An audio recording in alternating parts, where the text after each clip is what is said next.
Hello दोस्तों। आज मैं ऐसी जगह आया हूँ जहाँ दूर दूर तक कोई आबादी नज़र नहीं आ रही है। जगह डरावना भी है और हमारा सिरे है। और यही है चेंवर, जहाँ पे पहले, आज तो ये बहुत अच्छा खेत हो गया है। पहले इतनी बाढ़ आती थी कि यहाँ से धान वापस नहीं जाता था घर पे। लेकिन आज ये खेत देखिए, वो चिड़ियाँ उड़ रही हैं। ये सीजनल बर्ड्स हैं, माइग्रेट करके यहाँ पे आई हुई हैं, वो ग्रुप में जा रही हैं। हर ठंडी के मौसम में ये चिड़ियाँ यहाँ पे आती हैं और ठंडी ख़त्म होती है यहाँ से गायब हो जाती हैं। हाँ, तो मैं इस खेत के बारे में बता रहा था। मैं बहुत पहले जब छोटा हुआ करता था तो यहाँ पे धान कटवाने के लिए आता था।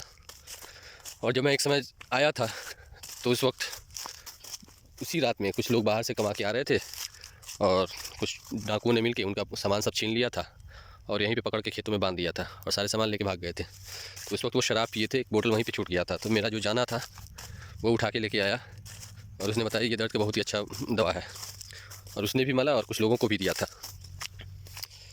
आज मैं फिर बहुत सालों बाद, लगभग 20-25 सालों बाद आया हूँ इस खेत में।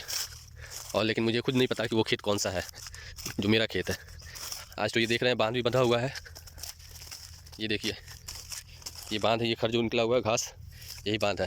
पहले जब वो बाढ़ आती थी तो उस वक्त बांध का पता भी नहीं चलता था कि कौन सा खेत किधर है और कौन सा बांध किधर से किसका खेत है।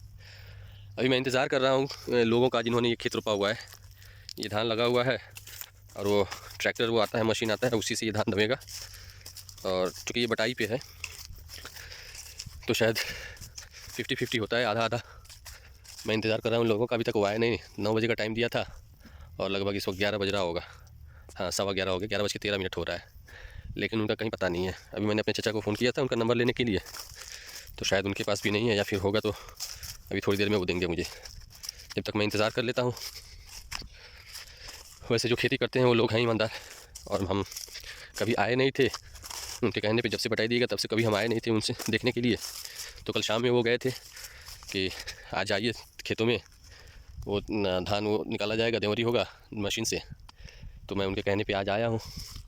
ये देखिए, वो सब घास है, ग्रास है। वो सही से खेती नहीं होने की वजह से खेत बंजर पड़ा हुआ है, और खेती नहीं करने की वजह से पूरा घास निकल आया हुआ है। लेकिन वही जहाँ पे खेती हो रही है वहाँ की मिट्टी अल्हम्दुलिल्लाह बहुत ही अच्छी हो गई है और बहुत ही अच्छी उपज भी होती है इधर। क्योंकि ये अनयूज़ था, पहले बाढ़ आती थी और मिट्टी अभी जरखेज़ है। तो देखते हैं, इंतज़ार करते हैं कितनी देर और बाद आते हैं वो। जब तक के लिए मैं आपसे विदा लेता हूँ।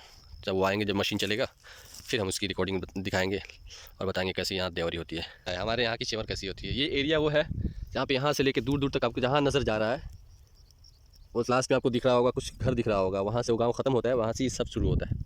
और बाढ़ पहले, आज से लगभग 10-15 साल पहले, यहाँ पे पानी निकलने का कोई रास्ता नहीं था, जिसकी वजह से चारों तरफ पानी भर जाता था।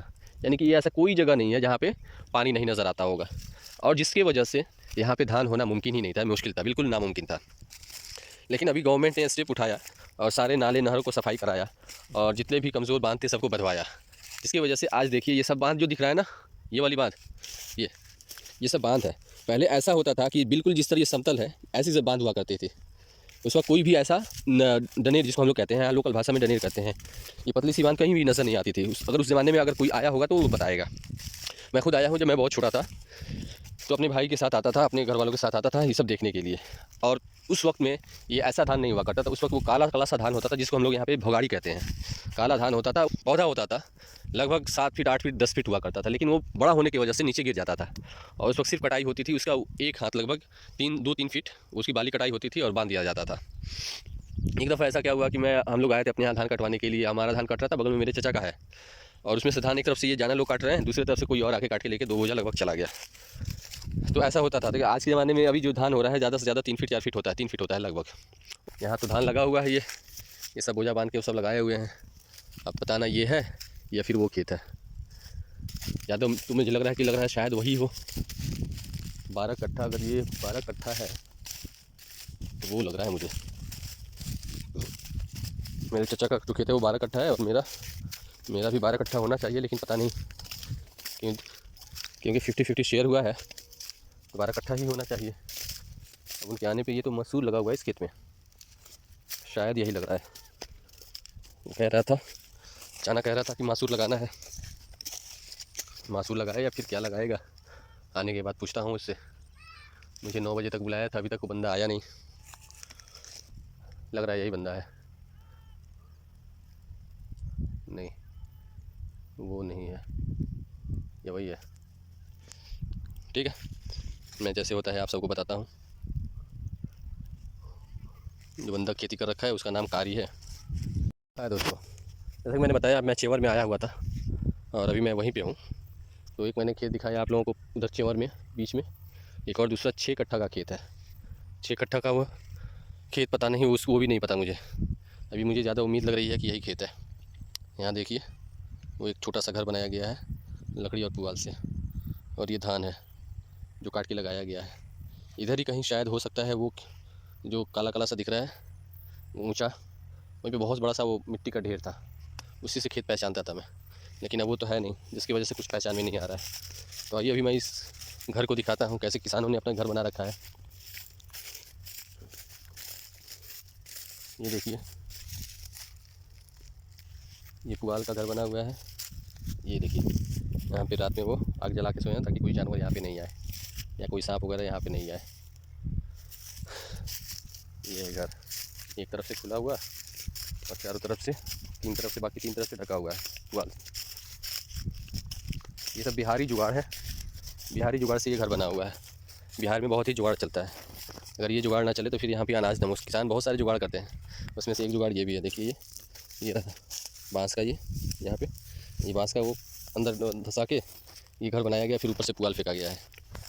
और जैसा कि मुझे पता चला है, पहले तो तराजू, किलो तराजू से मापा जाता था, लेकिन अभी वो कंटर होता है जो तेल का आता है, कोल्हू तेल का, उस कंटर से मापा जाता है। अब किसको कितना मिलता है, 50-50 होता है या फिर कितना, वो अपना मजदूरी 1/3 होता है शायद। मुझे तो लग रहा है दो हिस्सा बोलेंगे और एक हिस्सा जिसका खेत है उसको दिया जाएगा। वो इसलिए कि वो खेती बाड़ी में जो खर्चे आते हैं, एक हिस्सा वो, और फिर वो रोपनी करते हैं, वो सब अपना मेहनत लगाते हैं, तो इसके लिए आधा हिस्सा वो लेते हैं। तो आने दीजिए, देखते हैं यहाँ पे। और भी आप खुद देख सकते हैं, यहाँ पे बहुत सारे किसान लोग अपना खेतों में काम कर रहे हैं। कहीं धान बन रहा है तो कहीं लोग पुआल को जला रहे हैं खेतों में। ऐसी जगह आके मेहनत करना, ये बस किसानों के बस की ही बात है। उनको सपोर्ट करना चाहिए। अगर उनको सपोर्ट ना किया गया तो फिर ये रोटी और छुट्टी में ही रह जाएगा।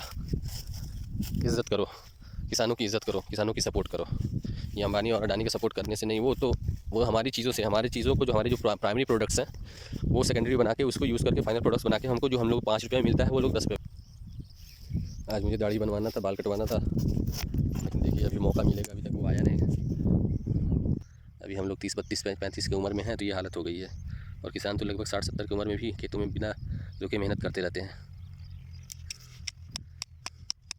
तो कम से कम इस एतबार से भी तो हमको किसानों की मदद करनी चाहिए, चाहे जिस भी तरीके से हो, सपोर्ट करके हो या पैसे से हो या फिर उनको किसी और तरीके से। गवर्नमेंट ये सब सोचती नहीं है। आजकल खेती करना बहुत ही मुश्किल हो गया है, मुश्किल भी हो गया, महंगा भी हो गया है। ये ऐसा जगह है जहाँ पे अक्सर बाढ़ आते रहता है। किसान आया, खेती किया, अपना डाले, बीज डाला, चला गया। अब बाढ़ आया, उस बाढ़ में वो बच गया तो समझो किसान का, नहीं बचा तो समझो किसान ख़त्म। फिर वो सालों भर अपना मेहनत करेगा, कमाएगा, और जो कमाने से जो पैसे आएंगे मजदूरी में, उसी से अपना काम चलाते हैं।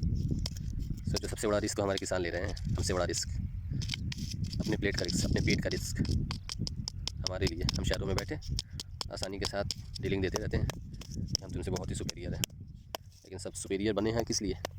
इन्हीं के दम पे। किसान अगर कुछ ना करें तो हमको कुछ नहीं मिलने वाला, हमारा सारा सुपीरियरिटी हवा में धरी रह जाएगी। किसान आंदोलन हो रहा था दिल्ली में, कईयों ने गाली दिया, कईयों ने कहा कि रास्ता जाम किए हुए हैं, उनकी ऑफिस नहीं मिल पा रहा है, या उनको खाना नहीं मिल पा रहा है। अल्टीमेटली वहीं पे आए, खाना नहीं मिल पा रहा है। किसान जब तक उगाएगा नहीं, खाओगे कहाँ से? और किसान जब तक कंफर्ट जोन में नहीं रहेगा तो फिर वो उगाएगा कैसे? बीज का दाम महंगाई है, और जो खादर लगते हैं, फर्टिलाइज़र्स हैं, इतनी महंगी हो गई हैं। बताओ, एक यूरिया का बोरा लेने में कम से कम एक बोरी में 450 रुपये का खर्चा है, एक बोरी। सोचो कौन देखेगा? अंधे लोग हैं आजकल, कुछ गवर्नमेंट के सपोर्ट में आ जाते हैं और कुछ अपोज तो करते ही हैं, जिसकी वजह से वो अंधी बनी बैठी हुई है गवर्नमेंट।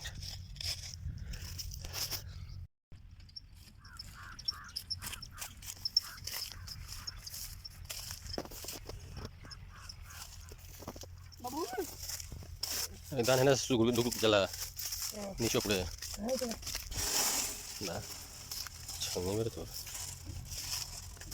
वीडियो क्या तो क्या नाम है तुम्ही हाँ तुम्ही टोमी टॉमी की टोमी तुम्ही टोमी सुमी के नाम घरे है ना कौन सी निकलेला अरे पूरा वो है का घुसा है पोरसा बिगला ऊपर से बन बका क्या पर बिगला अच्छा का नीचे गिरा दे जी हाँ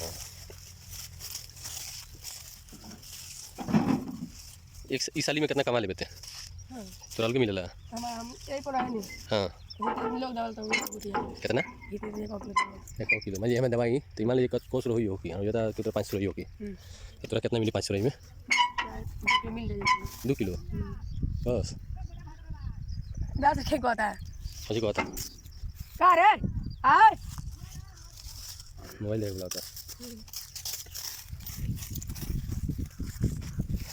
हाँ तो मैं बता रहा था दोस्तों ये लड़का था अभी टुमी नाम बताया इसने यहाँ पे इसी पे काम करता है और यहाँ से ये धान इसमें डाला जाता है ये धान उठा के इसके अंदर में डाला जाएगा और यहाँ से प्रोसेस होके यहाँ जो नीचे दिख रहा है ये वाला ये जो दिख रहा है यहाँ से धान गिरते हुए जाएगा नीचे वहाँ पे छन के धान यहाँ पे आता है ये यहाँ से धान नीचे गिरेगा यहाँ से धान नीचे गिरेगा और फिर इसका जो पुआल होता है बड़ा वाला डंठा सा जो है यहाँ से निकलेगा और उसका जो पतला सा हिस्सा होता है जिसको हम लोग यहाँ पोरसा कहते हैं इस रास्ते से निकलेगा और ये इसको गिरा दिया जाएगा यहाँ पे फंसाया गया है यहाँ पे इसको छुड़ा के इसको नीचे गिरा दिया जाएगा ताकि ये लंबा हो जाएगा फिर दूर तक फेंकेगा वहाँ पे पुआल और गेहूँ के साथ मिक्स पुआल और धान के साथ मिक्स नहीं हो। तो ये है ये मी खेता सिंह प्यारा सिंह कृषि विभाग से मान्यता प्राप्त सुपर न्यू पंजाब जिला फिरोजपुर 14-20-50 पंजाब इंडिया का देखिए गलत ही लिखा है मी खेता सिंह प्यारा सिंह लगता है खेता सिंह प्यारा सिंह यानी कि खेत के बारे में बोल रहा है मेरा खेत मेरा प्यार है शायद यही मानी होता हो। यहाँ पे देखिए चेतावनी लिखा हुआ है चेतावनी 540 RPM ट्रैक्टर के लिए थ्रेशर के नीचे 12 इंच ऊपर 9 इंच की पुली डालें 21 जड़ी 100 RPM ट्रैक्टर के लिए क्या कह रहा है थ्रेशर के लिए और पता ना कुछ मिट गया है ये सब खतरा लिखा हुआ है तो इससे अलग ही रहना है नहीं तो हो सकता है ये जो पट्टा जो है इसमें हाथ पकड़ा जाए या फिर कोई कपड़ा पकड़ में आ जाए तो फिर समझो कि मशीन बंद करते करते आदमी का ख़त्म होना लाजमी है ख़त्म ही हो जाएगा। और ये पता नहीं किस लिए रखा गया है शायद हो सकता है कि इसको यहाँ पे लक्सी फंसाया गया है इसको शायद हो सकता है इसको गिरा के इसके ऊपर धान रखा जाता हो एक आदमी धान उठा के रखेगा एक आदमी उसके या उस पर चढ़ के उसके अंदर में डालेगा। तो ये है प्रोसेसिंग ऐसा है ये मशीन अभी ट्रैक्टर गया है एक ट्रेलर लाने के लिए वो लाने के बाद से ये चालू होगा और फिर उसके बाद से धान और पुआल और पुरसा जो भी है वो सब अलग होगा। तो ऐसी होती है ये पहले सिस्टम नहीं था पहले यहाँ पे ये हमारे यहाँ पे आज से 10-15 साल पहले ये सब धान खेत खलिहान में जाता था वहाँ पे या तो बैलों से देवरी होती थी या फिर ट्रैक्टर से होता था ट्रैक्टर से आज भी होता है और उसका फ़ायदा ये होता है कि जो पुआल होता है बहुत ही अच्छा कंडीशन में निकलता है लेकिन इससे जो पुआल निकलता है वो बिल्कुल भी पतला हो जाता है मुलायम हो जाता है वो किसी काम के लायक नहीं होता है अगर उस पर एक बारिश भी पड़ जाए तो वो सड़ जाएगा। लेकिन जो ट्रैक्टर से खेती जो होती है लेकिन ट्रैक्टर से जो देवरी होता है उसका पुआल बहुत ही मजबूत रहता है और वो कितना भी बारिश आ जाए उस पर वो बर्दाश्त कर जाता है अपने कंडीशन में ही रहता है। तो दोस्तों ये है वीडियो का फाइनल।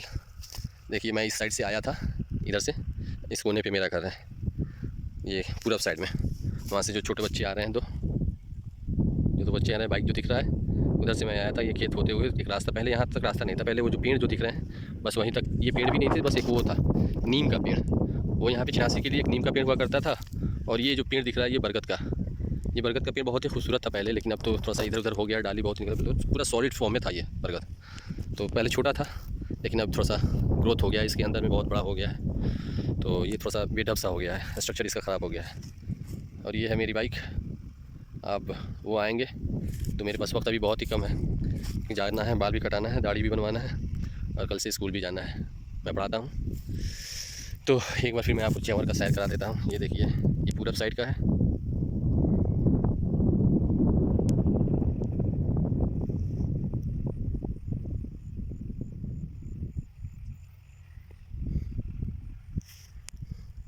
और ये नॉर्थ साइड हम लोग आ रहे हैं अभी ये नॉर्थ साइड हो गया आपको कुछ अभी मौसम फ्रेश हो गया है सामने घर दिख रहा होगा ये नॉर्थ वेस्ट हो गया और ये वेस्ट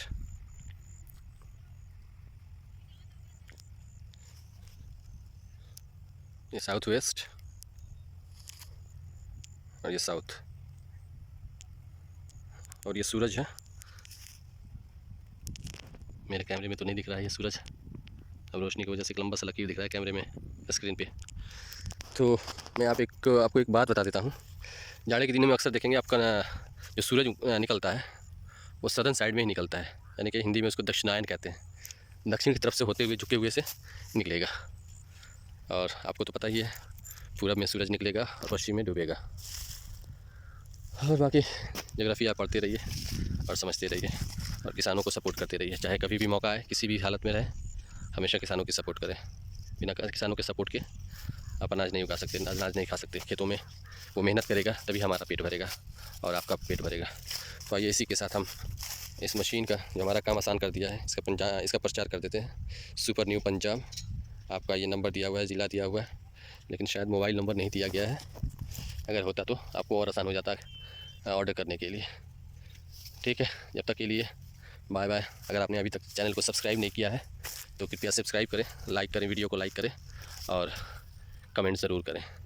ओके दोस्तों, good bye, take care, have a good day.